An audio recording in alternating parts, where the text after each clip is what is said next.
Hello friends, एक बार फिर से हम लोग हाजिर हैं आपका चैप्टर पुष्पी पादपों का लैंगिक जनन में, अर्थात कि पुष्पी पादपों के अंदर जो लैंगिक जनन होता है उसके क्रम में।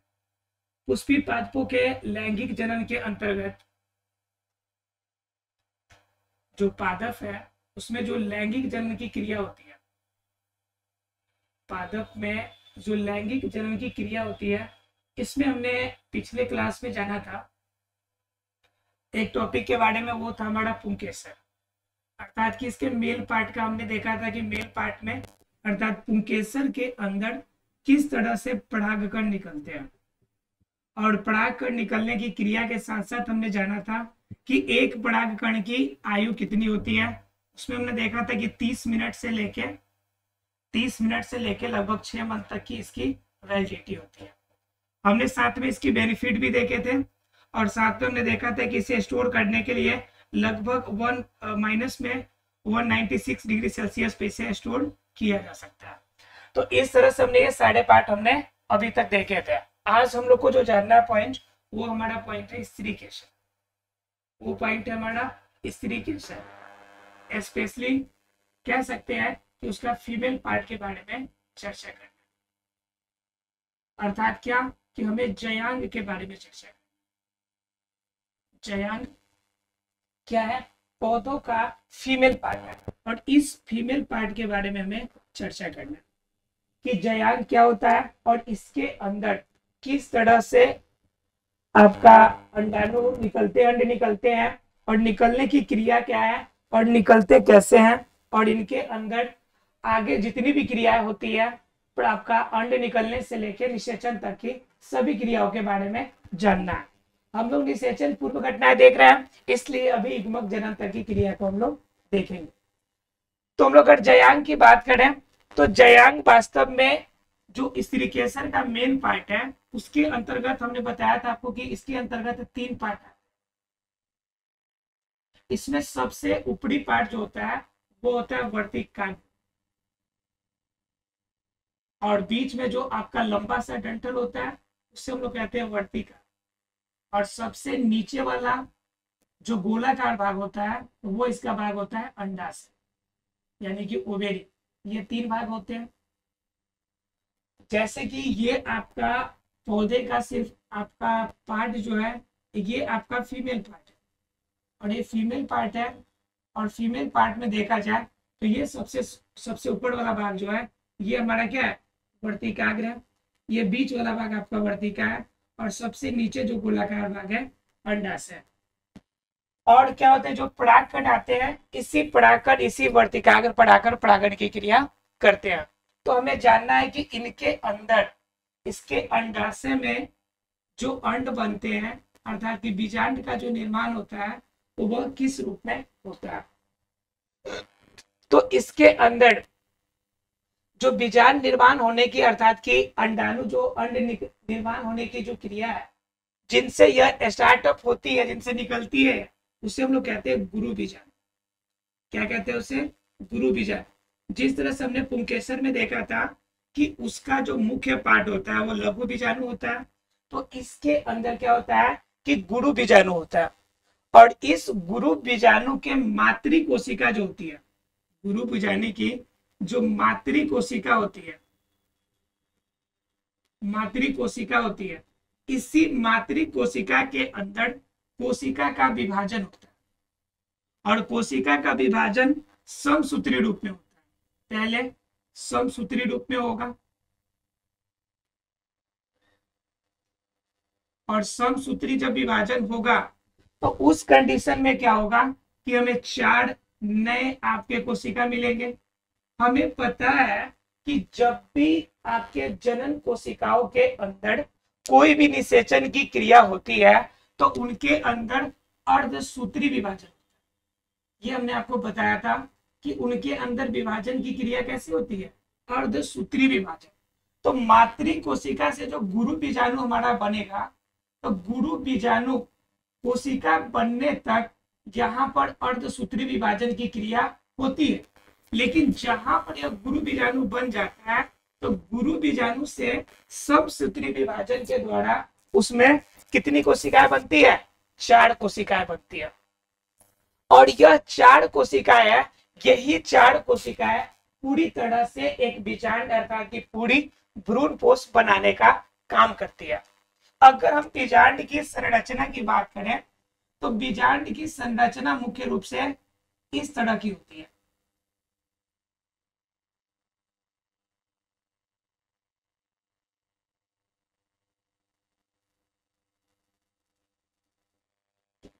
ये बीजांड की संरचना हमारी। इस बीजांड की संरचना में आपका बीच का हिस्सा जो होता है ये केंद्रक वाला हिस्सा होता है, और इसके जो सबसे पीछे वाला हिस्सा है, यह जो पीछे वाला हिस्सा है जो कि आवरण से, बाहरी आवरण से ढका हुआ है, इसे हम लोग कहते हैं निभाग, या इंग्लिश में से कहते हैं चलेजा। ठीक है। और यह सबसे नीचे वाला हिस्सा, सबसे ऊपरी, जहां से आपका एक द्वार खुल रहा है, इसे हम लोग कहते हैं बीजांड द्वार। इसे क्या कहते हैं? बीजांड द्वार। बीजांड द्वार से एक पतली सी आपकी वृंत निकलती है, एक पतली सी आपकी आकार आकृति निकलती है, जिसे हम लोग कहते हैं बीजांड वृंत। बीजांड वृंत। अब क्या होता है कि निभाग पीछे वाला हिस्सा हो गया, बीजांड द्वार आपका शुरू वाला हिस्सा हो गया, उनसे बीजांड वृंत निकल रही है, और बीजांड वृंत के आपका बाद उनके सटे हुए इसका मेन पार्ट होता है आपका केंद्रक का, और यह केंद्रक का भाग जो होता है, यह आंतरिक जो ध्रुवीय भाग है उनसे आपका जोड़ने का काम किसका होता है? केंद्रक को, अर्थात कि बीजांड वृंत और इसका ध्रुवीय भाग दोनों को जोड़ने का जो काम करता है वह किसका काम है? केंद्रक का काम है। तो यह हमारा किसका फोटो हो गया? ये हो गया हमारा बीजांड का। और बीजांड के अंदर यह हमारी मान लीजिए कि 4 कोशिका बन गई।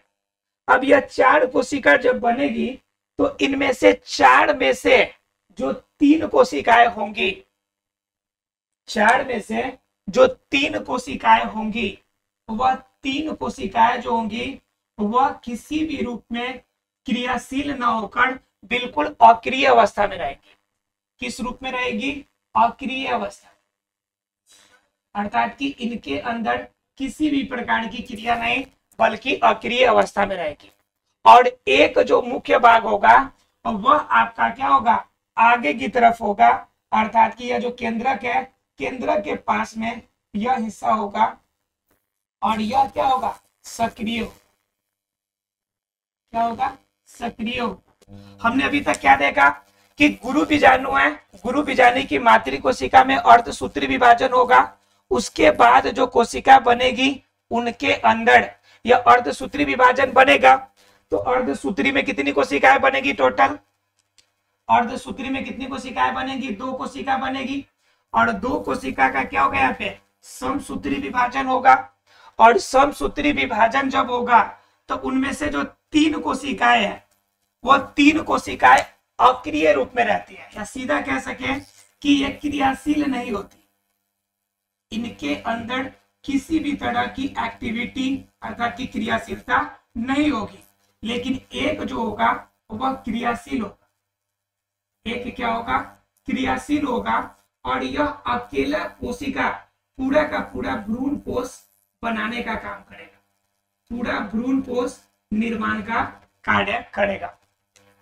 तो ये क्या हो गया? आपका 2 पार्ट हो गया। एक आपका समसूत्री विभाजन के बाद 4 बना, 3 क्रियाशीलता में आ गई, और 3 क्रियाशीलता नहीं है, और एक के अंदर क्रियाशीलता है, जिनसे पूरी भ्रूण कोष बनेगा। कोष नहीं, भ्रूण कोष, भ्रूण कोष का निर्माण करेगा। यहां तक हमने क्या देखा कि समसूत्री विभाजन के बाद 4 बना, 3 में क्रियाशीलता नहीं है, सिर्फ 1 में क्रियाशीलता है, और सिर्फ एक सिंगल से पूरी भ्रूण कोष बनने की क्रिया होगी। यहां तक क्लियर है? अब मैं आपको बताता हूं कि यह जो एक क्रियाशील है, यह एक क्रियाशील अंदर बीजांड काय के अंदर भ्रूणपोष कैसे निर्माण करता है। यह संरचना आपकी हो गई बीजांड के आंतरिक संरचना, जिसके अंदर हमारा एक क्रियाशील है नीचे की तरफ, और 3 अक्रियाशील जो है वह ऊपर की तरफ है। यह 3 अक्रियाशील है। अब क्या होगा कि यह जो क्रियाशील है इसके अंदर क्या होगा कि इसके अंदर भी हमारा विभाजन की क्रिया होगी, और विभाजन की क्रिया होगी तो विभाजन की क्रिया कैसे होगी, एक से क्या बनेगा, एक से 4 बनेगा, एक से 2, 2 से 4 और 4 से 8। इसके केंद्रक का विभाजन होगा, इसके अंदर जो केंद्रक है इसका 8 रूप में विभाजन होगा। जब 8 न्यूक्लिएट, ध्यान दीजिएगा 8 न्यूक्लिएट अर्थात कि 8 केंद्रकी रूप में आ जाएगा। पहले क्या हो गया, 4 बना था तो 3 तो इसके पीछे वाले भाग में आ गया, निभाग वाले भाग में, और एक हमारा क्या है, बीजांड द्वार वाले भाग पे है। और बीजांड द्वार वाले भाग में क्या हुआ, इसका केंद्र का विभाजन शुरू हुआ तो 1 से 2 बना, 2 से 4 बना, 4 से 8 केंद्र की बन गए। अब 8 केंद्र की जब बनेंगे तो यह भ्रूणपोष का निर्माण करेगा। किसका निर्माण करेगा, भ्रूणपोष का निर्माण करेगा। अब देखिए ध्यान से कि भ्रूणपोष का जो निर्माण करेगा इसमें से 8 में से जो 6 होंगे वह अलग हो जाएंगे और 2 जो होंगे वह एक अलग रूप धारण करेंगे। ध्यान से समझिएगा कि इसका केंद्रक विभाजन 2 से 4, 4 से 8 फॉर्म में हुआ। अब क्या हो गया कि 8 जो था 8 में 6 अलग हो गया एक तरफ और 2 अलग हो गया। अब इसमें से जो 2 था वह ध्रुवीय केंद्रक बनाएगा। क्या बनाएगा, ध्रुव केंद्रक आपका बनाने का काम करेगा। ठीक है, इसमें से जो 6 बचेंगे, 6 में से जो 4 होगा, यह 4 क्या करेगा, इसके बाहरी दीवार पे चारों तरफ अपनी आकार आकृति या अन्य कार्यों को बनाने में कार्य करेगा। ठीक है, इसमें से 2 जो बच जाएंगे, यह जो 2 होंगे, यह 2 आपका सहायक कोशिका का काम करेंगे। किसका काम करेंगे, सहायक कोशिका का काम करेंगे, सहायक का काम करेंगे। सहायक मतलब क्या कि अर्थात कि बाहर से जब परागकण अंदर प्रवेश करेगा, जब परागकण आएगा तो इसकी सूचना देने का काम किसका होगा, 2 सहायक का। मतलब क्या, यह 4 आपकी चारों तरफ मान लीजिए कि छोटे छोटे रूप में 4 हो गए, इधर 4 केंद्र की इधर हो गया, 2 आपका बचा जो अंदर केंद्र की तरफ ध्रुवीय रूप में हो गया, और 2 इसके साथ में इसके पास में सहायक रूप में यह काम करेंगे। तो कुल कितने हो गए, 8 हो गए। अब क्या होगा कि यह जो होगा आपका 2 सहायक वाला, इसे हम लोग कहते हैं सहायक कोशिका, और यह जो सहायक कोशिका होगी यह क्या करेगा, इसके केंद्रक वाले या जो मुख्य होंगे उसकी मदद करेगा, जो मुख्य भाग है उसकी मदद करेगा। और अब मुख्य भाग मतलब कि जो आपका मेन ध्रुव केंद्रक है, इस ध्रुव केंद्रक वाले को यह इंफॉर्मेशन देगा कि परागकण उसके तरफ आ रहा है। यह देने का काम किसका है, सहायक कोशिका का। इसलिए हम देख सकते हैं कि इसके अंदर को टोटल 8 केंद्रकी है। ठीक है, 8 केंद्रकी होने के बावजूद भी, 8 केंद्रकी कोशिका होने के बावजूद भी इसके अंदर 7 केंद्रकी की तरह ही काम करता है। कितने की तरह काम करता है, 7 केंद्रकी की तरह काम करता है। क्यों, क्योंकि आपके क्या हो गया, 3 इधर 3 इधर 6 हो गए हैं, लेकिन यह जो 2 केंद्रक था, यह दोनों मिलके एक ही ध्रुव बना रहे हैं, तो यह एक ही कोशिका की तरह काम करेंगे। तो इसके अंदर क्या हो गया, 7। अब होने के लिए तो 8 केंद्रक है, लेकिन इसके अंदर वास्तव में 7 केंद्रकी या 7 कोशिका के रूप में यह कार्य करेगा। ठीक है, और यही जो होगा आपका क्या होगा, भ्रूणकोश का निर्माण करेगा। भ्रूणकोश का निर्माण करेगा अर्थात क्या, इसके अंदर क्या होंगे कि भ्रूणकोश तब जाकर इसके अंदर क्या हो सकते हैं कि जब परागकण आएगा तो निषेचन की क्रिया इसमें हो सकती है। तो यह इस रूप में आपका क्या बनेगा, आपका क्या बन रहा है, अंडाणु बन रहा है, अर्थात कि बीजांड बन रहा है। बीजांड किस लिए बन रहा है, निषेचन की क्रिया के लिए आपका बन रहा है। तो यह बीजांड जो बनने की क्रिया है, यह जो बीजांड आपका भ्रूणकोश से तैयार होने की क्रिया है, इससे हम क्या कहते हैं, इस क्रिया को हम लोग कहते हैं गुरु युग्मक जनन, अर्थात कि गुरु में युग्मक का जनन हो रहा है। अर्थात क्या, यहाँ पे आपका फीमेल वाला जो अंडाणु है यह जन्म ले रहा है, इसे हम क्या कहेंगे, गुरु युग्मक जनन। अब क्या होता है कि ये क्वेश्चन कभी कभी एग्जाम में भी पूछ देता है कि बताइए कि इसके अंदर कौन कितने आपके गुणसूत्रों के आधार पे होते हैं। जैसे मान लीजिए कि यह पूरा बीजांडकाय है, तो बीजांडकाय है, पूछ देता है कि बताइए कि इनके अंदर गुणसूत्रों की संख्या कितनी होगी। तो अभी तो इसके अंदर कुछ भी विभाजन नहीं हुआ है, यह पूरी क्या मातृकोशिका के रूप में है, यानी पूर्ण गुरु बीजाणु पूरी बीजांडकाय के रूप में है। तो यह किस रूप में होगा, यह 2n के रूप में रहेगा, अर्थात द्विगुणित अवस्था में। उसके बाद क्या कि उसके बाद मातृकोशिका बनेगा, तो मातृकोशिका भी किस रूप में रहेगा, 2n के रूप में रहेगा। लेकिन जब यह गुरु बीजाणु से आपका ये बनेगा, जब युग्मक के कंडीशन में आएगा, अर्थात कि बीजांडकाय के कंडीशन में आएगा, तो बीजांडकाय जब बन जाएगा तो वह किस कंडीशन में हो जाएगा, अगुणित या एन अवस्था में हो जाएगा।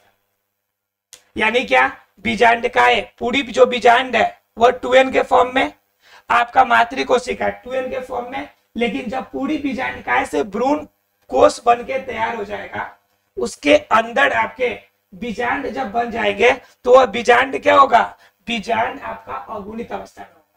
मैंने आपको पहले बताया था कि बीजांड हो, शुक्राणु हो, अंडाणु हो, परागकण हो, जितने भी कोशिकाएं हैं जो जनन की क्रिया करते हैं, वो सभी के सभी क्या होंगे, अगुणित अवस्था में ही होंगे। वो सभी के सभी किस अवस्था में होंगे, अगुणित अवस्था में। उसके बाद क्या कह रहा है आपका, तो उसके बाद क्या कह रहा है कि इसके अंदर, तो ये हमारा क्या बन गया, अंडाणु बन गया। अब क्या है कि इनके अंदर संरचना की बात कर लेते हैं। तो इसके अंदर क्या हो गया, पहला नंबर पार्ट कि यहाँ पे आपका कोशिका का आपका संचय है यहाँ पर, तो इससे हम लोग क्या कहेंगे, अंडाणु यहाँ पे 3 आपका संचित है एक जगह पे, तो इससे हम लोग कहेंगे अंड संचय। क्या बोलेंगे इसे, अंड संचय या अंड समुच्चय। ठीक है। उसके बाद क्या, इसके अंदर ध्रुव केंद्रक बना है, 2 केंद्रक यहाँ पे बने हुए हैं, तो देख 2 केंद्रक बने हुए हैं, तो इसको हम लोग क्या बोलेंगे, इससे बोलेंगे सेंट्रल कोशिका, यानी बीच में है ये, तो इससे हम लोग क्या बोलेंगे, सेंट्रल कोशिका। और सेंट्रल कोशिका के बाद क्या है आपका, उसके बाद एक और बच जाता है आपका कौन, आपका निष्क्रिय भाग, निष्क्रिय भाग, या फिर उसे हम लोग कहते हैं प्रतिव्यसंत। कभी कभी एग्जाम में पूछ जाता है कि प्रतिव्यसंत कौन सा है, तो प्रतिव्यसंत का मतलब होता है कि निष्क्रिय, जो यहाँ पर हमने 3 अक्रिय लिखा या निष्क्रिय लिखा हुआ है, इससे हम लोग क्या कह सकते हैं, प्रतिव्यसंत के नाम से भी जानते हैं। एग्जाम में अगर प्रतिव्यसंत आएगा तो आप कह सकते हैं कि बीजांड के अंदर जो 3 भाग अक्रिय अवस्था में है वह क्या होंगे, प्रतिव्यसंत होंगे। तो इस तरह से हमारे क्या बनते हैं कि स्त्री केसर के अंदर जो आपका स्त्री का अर्थात जयांग का युग्मक है वह इस रूप में आपका तैयार होता है। तो यह पूरी क्रिया क्या बताती है कि अंड आपका बीजांड तैयार कैसे होता है। हमने पूरी क्रिया में क्या देखा कि बीजांड में कैसे तैयार होके प्राप्त होता है, यानी कि बीजांड मिलता कैसे है, ये क्रिया हमने देखा। इससे पहले हमने क्या देखा था कि परागकण कैसे बना और बीजांड कैसे बना, ये दोनों क्रिया हमने देख लिया। अर्थात क्या, एक हमारा फीमेल युग्मक और एक हमारा मेल युग्मक, दोनों युग्मक हमने तैयार कर दिया है, दोनों युग्मक हमने बना दिया है। जब यह दोनों युग्मक हमारा बन गया, तो जब दोनों युग्मक हमारा बन गया तो यह दोनों युग्मक ही हमारा क्या करेगा, आगे की तरफ यह बढ़ाएगा कि अर्थात निषेचन की क्रिया होगी। तो हमने अभी तक जितना देखा ये सारी क्रियाएं क्या थी, निषेचन पश्च क्रियाएं थी। अर्थात क्या, निषेचन से पहले होने वाली क्रियाएं थी, जिसमें हमने परागकण का निर्माण और दूसरा पार्ट हमने देखा बीजांड का निर्माण। बीजांड का निर्माण बिल्कुल आसान है कि स्त्री केसर के अंदर 3 पार्ट, वर्तिकाग्र, वर्तिका और अंडाशय, 3 भाग। इनके अंदर आपका गुरु बीजाणु होगा, जो कि मातृकोशिका के रूप में होगा, अर्धसूत्री विभाजन होगा इसका, अर्धसूत्री में 2 बनेगा, फिर उनका समसूत्री विभाजन होगा। समसूत्री में से जो 3 होंगे वो क्रियाशील नहीं होंगे, सिर्फ एक ही क्रियाशील होगा जो भ्रूण कोष निर्माण करने का काम करेगा।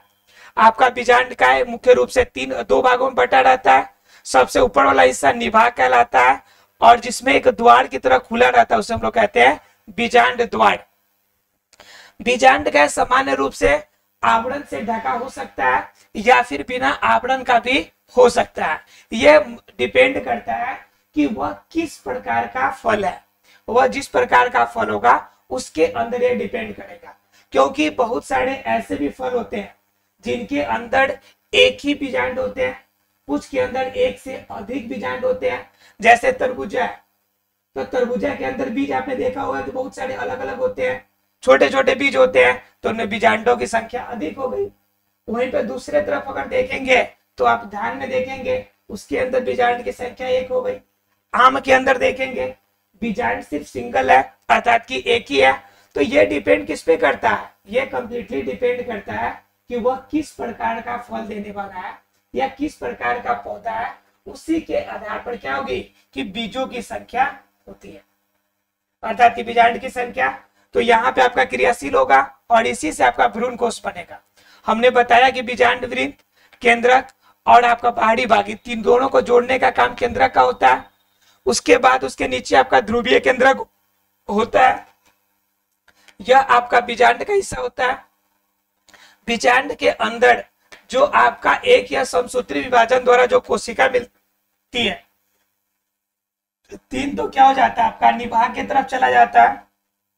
लेकिन जो यहाँ पे आपकी एक कोशिका जो केंद्रक का रूप धारण करता है वह 1 से 2 केंद्रक में बदलता है, 2 से 4, 4 से 8।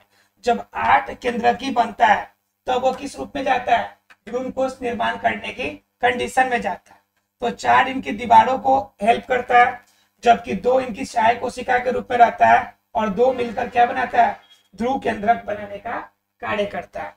और यह जो कंप्लीट आकार है वही आपका गुरु युग्मक जनन के द्वारा बीजांड बनाने का काम करता है। और बीजांड जो होता है वास्तव में वह अगुणित अवस्था में होता है। बीजांड का द्विगुणित अवस्था में, मातृकोशिका भी किस अवस्था में, द्विगुणित अवस्था में पाया जाता है। इस तरह से अभी तक हमने इतने पार्ट को समझने की कोशिश करी। आशा फ्रेंड्स यहाँ तक बिल्कुल क्लियर होगा कि पुंकेसर और स्त्रीकेसर बनते कैसे, इनके बारे में हम लोगों ने क्लियर कर लिया।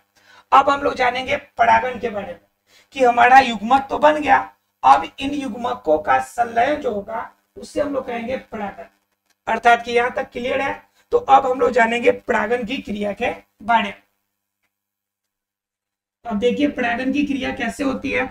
तो परागन की क्रिया में मुख्य रूप से क्या होगा कि यहाँ पर जो युग्मक है आपका, जो स्त्रीकेसर से प्राप्त युग्मक है, और या फिर आपका किससे, जो आपका इसके मेल पार्ट अर्थात कि परागकण है, इन दोनों के संगलन होने की जो क्रिया है ना, इसी क्रिया को हम लोग क्या कहते हैं, परागन कहते हैं।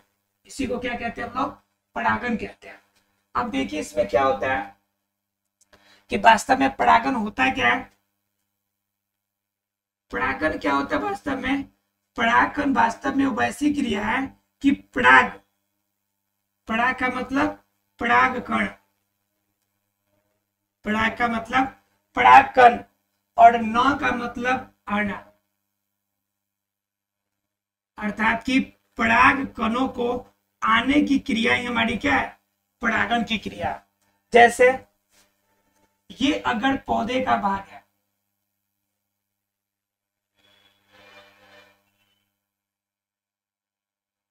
ये हमारा पुष्प का हिस्सा है,